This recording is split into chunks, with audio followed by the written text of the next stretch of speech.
We have now reached the point in silver and gold where it is difficult for me to see how prices don't quickly explode. Everything I look at, from a physical supply-demand perspective to the paper positioning set up on the COMEX, tells me we are at the point where only an upward price surge makes any sense. Yes, I am well aware of the thoroughly corrupt behavior of the collusive commercials on the COMEX and how their manipulative success over the past 40 years makes it nearly impossible to pinpoint in advance the exact moment such a long-term scam and fraud will come to an end. But recent developments scream out to me that the manipulation's end is at hand.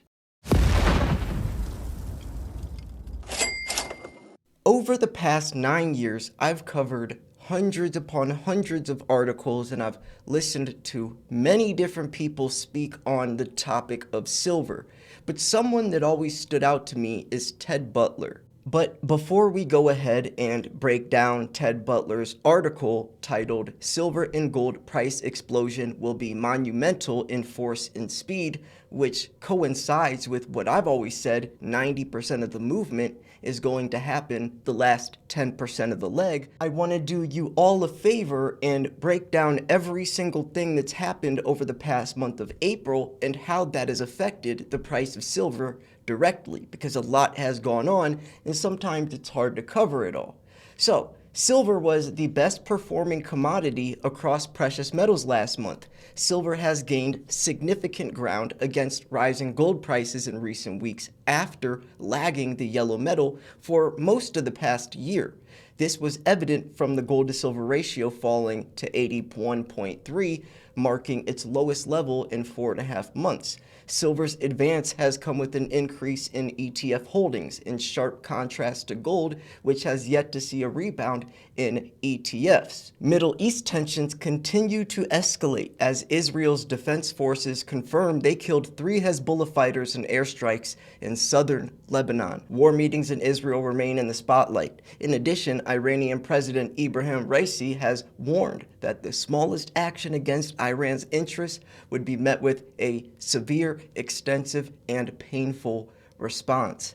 The escalation of geopolitical risks keeps gold prices well supported for now despite the stronger US dollar. The dollar index rose sharply, up 1.67% in the weeks ending April 12th, following the release of strong U.S. inflation data due to rising expectations of a likely delay in the Fed interest rate easing cycle. U.S. inflation, both in the headline and core rate, has been relatively high for the 3rd month in a row. The recent data makes the Fed less confident that inflation will move sustainably towards the 2% target. Federal Chairman Jerome Powell has cited this as a prerequisite for a rate cut. U.S. Fed policy has been the main driver of gold. Swap traders are pricing just 2 rate cuts by year-end compared with 3 cuts forecasted by policymakers in the March meeting. Gold is likely to struggle to defend its gains amidst the change in expectations of rate cuts by the Fed, yet safe haven demand owing to rising geopolitical tensions should keep a floor on prices. Then we have central banks buying has also lent a tailwind to gold prices. Central banks buying as reverse diversification in geopolitical concerns have led them to increase their allocation towards safe haven assets. China's appetite for gold has been strong, with PBOC purchasing gold for its reserves for the 17th month in a row in March. China's official reserve assets in March rose to the highest since November 2015. The central bank added about 5 tons of gold last month to its reserves, taking the total to 2,262 tons. And then it shows precious metals April returns. Silver is up the highest, palladium the lowest at 2%, platinum is around 7%, gold around 9%, and silver up to around 17-18%. 6%. So now let's bounce back to Ted Butler's article titled "Silver and Gold Price Explosion Will Be Monumental in Force and Speed," which it definitely would be when you have a market so suppressed and manipulated. And also, once the corruption gets exposed, things will come crashing down, which in return would be like a domino effect, and it would be explosive. It wouldn't happen slowly because it's not natural. So let's go over this. I already covered the first paragraph, but let's just reflect on it and then we'll go through. I won't share my 2 cents so much because this is a long article and he does a great job of explaining and breaking it down anyways. So we have now reached the point in silver and gold where it is difficult for me to see how prices don't quickly explode. Everything I look at, from a physical supply-demand perspective to the paper positioning set up on the COMEX, tells me we are at the point where only an upward price surge makes any sense. Yes, I am well aware of the thoroughly corrupt behavior of the collusive commercials on the COMEX and how their manipulative success over the past 40 years makes it nearly impossible to pinpoint in advance the exact moment such a long-term scam and fraud will come to an end, but recent developments scream out to me that the manipulation's end is at hand. He's always mentioned that. People ask, well, why invest into silver if the prices are rigged? That cannot last forever, given the fundamentals. When you have something like gold and silver that is manipulated, everything pushes and pulls silver's price to certain degrees. But when you have something that comes out of the ground at a certain rate that is extremely useful and there's an extreme shortage, that is going to play the largest hand in affecting the price when time comes. We don't know the exact moment like he mentions, but that day will come eventually. Now, first, I would like to distinguish between silver and gold. While I have rarely seen gold as bullish, physical supply and demand and COMEX positioning set up, and it is now fully to expect momentarily surging higher, gold is a very different market from silver.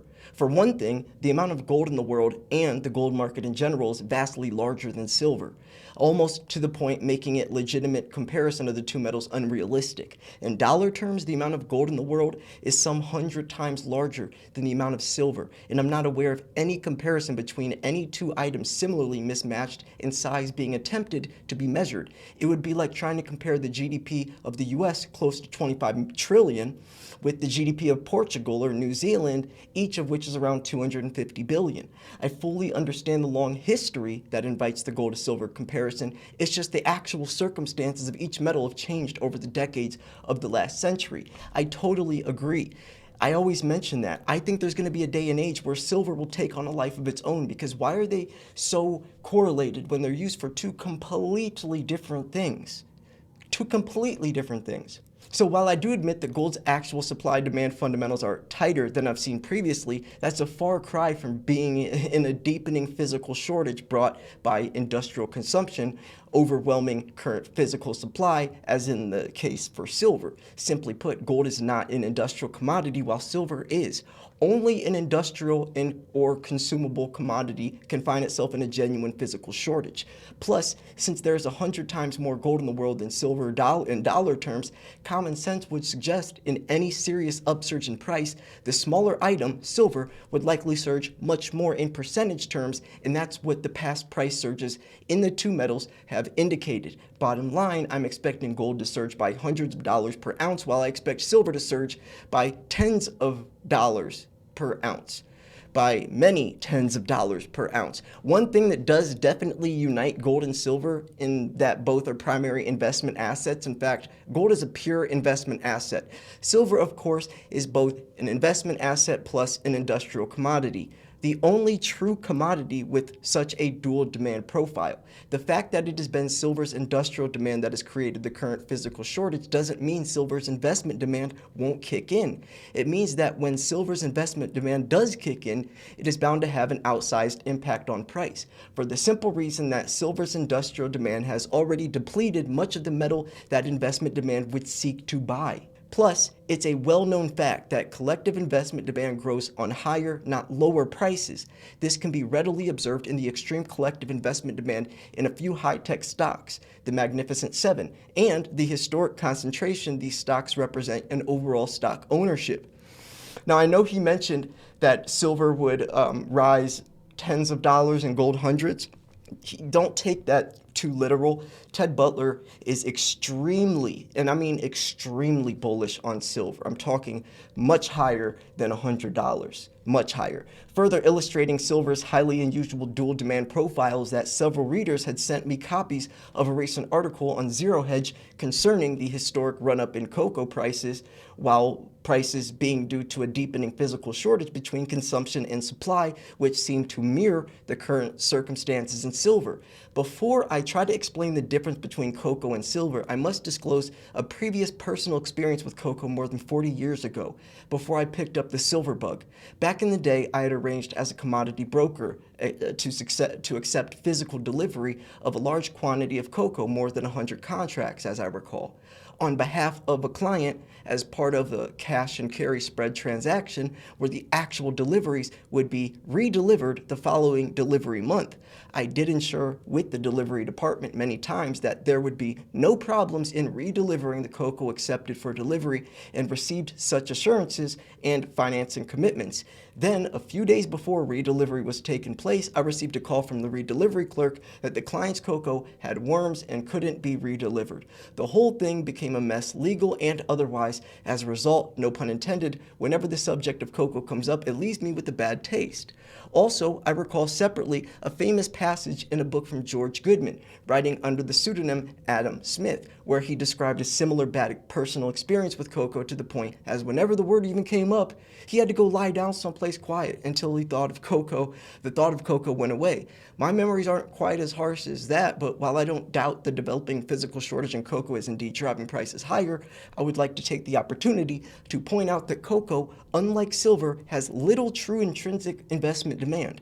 No doubt there is speculation in cocoa futures contracts and other derivatives, but cocoa is not about to become a primary and everyday investment asset, as silver already is such an investment asset. True investment demand for silver has yet to kick in forcefully, but at some yet to be determined higher prices, it appears unavoidable that silver investment demand will become the dominant price force. Why do you compare silver to cocoa?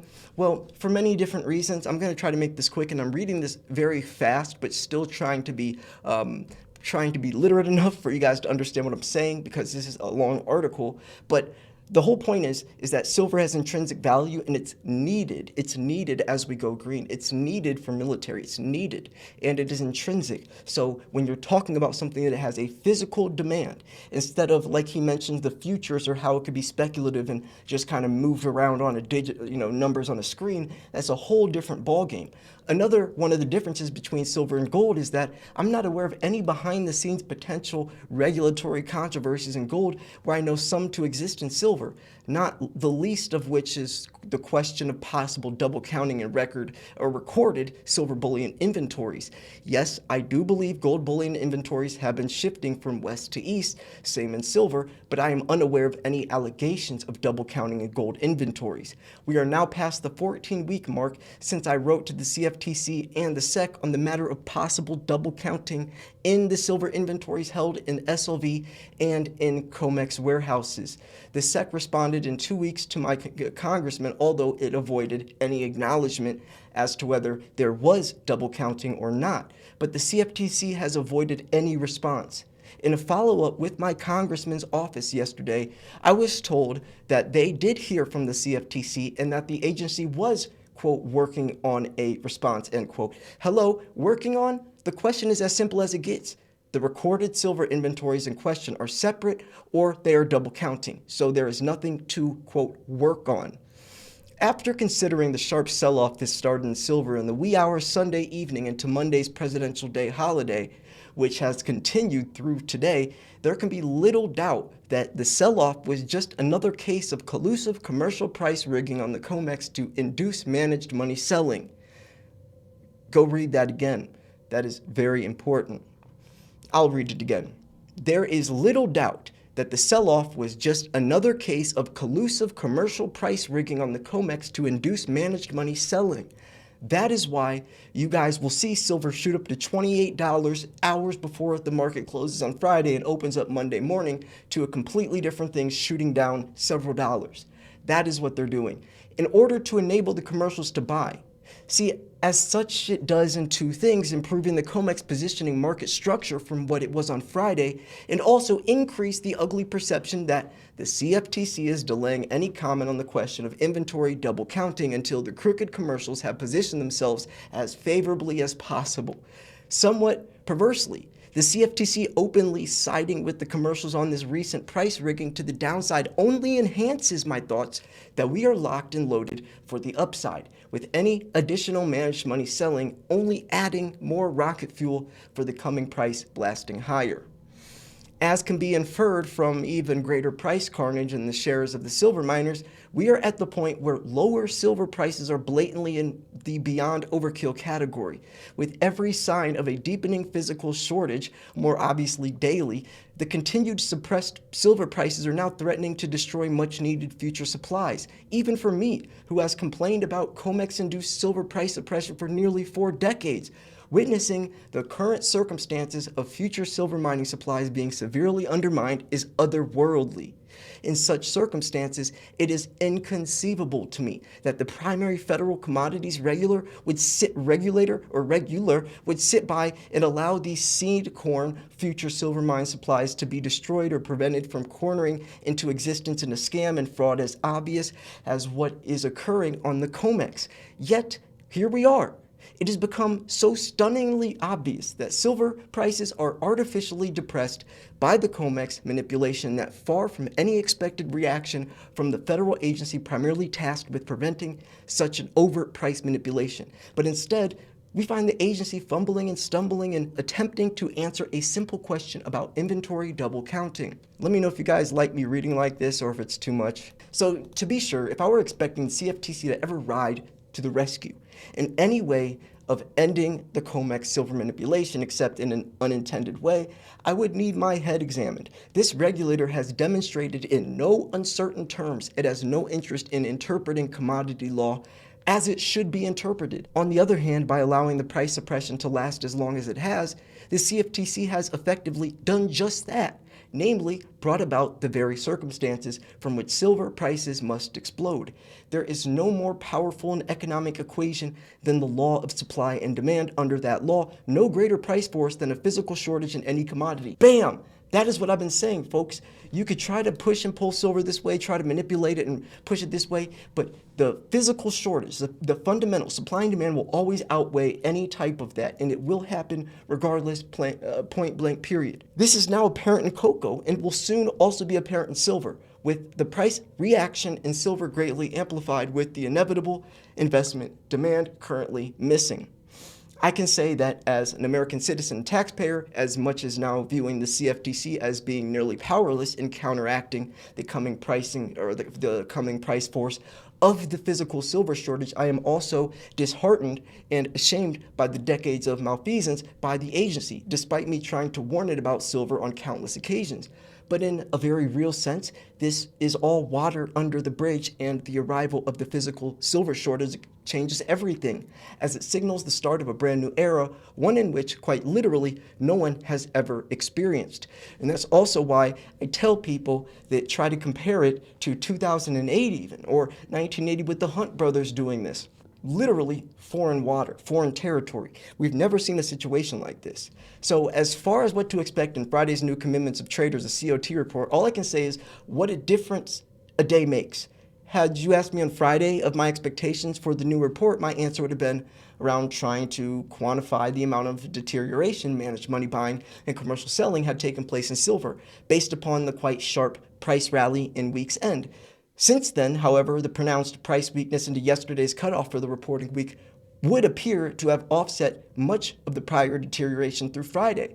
At this point, I'm not sure at all what the new report will reveal. I do know, of course, that prior week's reports were quite bullish in both gold and silver, so I'm fairly sure all of the increasingly bullish market structures in both silver and gold couldn't have become close to being undone, regardless of what Friday's report indicates. My, quote, locked and loaded evaluation of the current state of the market in silver and gold is made with the full knowledge of potential further price weakness, such as seen today, although I am encouraged by the quite low trading volumes, which I believe suggest a drying up of the managed money selling. Just to be as clear as possible, it's not particularly important apart from what it does emotionally and financially on a short-term bias. How many additional low-volume price slices the commercial crooks can pull off in the very short term? What matters most is the nature of the coming silver price explosion, which promises to be monumental in terms of both price force and as well as how quickly it unfolds. Try as I might, I just can't envision the termination of the 40-year-old COMEX silver price manipulation occurring under any ordinary two-step setup. One-step back price scenario, 40 years of artificial price suppression simply cannot be resolved with what would be considered normal price action. The end of such a long-term price manipulation must be commensurate with the longevity and severity of the body and nature of the manipulation. Ted Butler. Wow, that was a lot, and I'm sweating right now, but yeah, that was a lot, and that's why I love his work, because he's very thorough. He really does break down and dissect everything, and it really brings to life what he's trying to get across.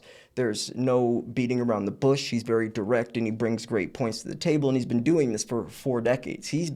Nobody's been doing this as long as him. I even talked to David Morgan on the phone personally, one of my favorites that cover silver experts, and he even mentioned, Ted Butler is the best at what he does, which is exposing price corruption on the COMEX. He is the best at it, and you just got proof of that. So I'm going to wrap this video up here. It's very long. I don't even need to add anything on top of what he said. Just rewatch this or go read the article, because it is something you need to know when considering silver at $28, if it's cheap or not. Of course it is. And yes, someday price manipulation will be at its end, right? So anyways, I'm going to wrap this video up here. I hope you guys enjoyed it. Make sure to like the video if you did. This was Silver Slayer. Make sure you go subscribe, and if you wanted to purchase silver, slayer@milesfranklin.com. Great deals. New deals tomorrow. Tomorrow's Monday, so new deals will be out. You can email me. We have military discounts. I will hook you guys up the best I can, and I'll make sure you guys are taken care of from a safe place to buy with great prices and a massive inventory. Thanks for tuning in. This was Silver Slayer. I will see you guys tomorrow. Peace.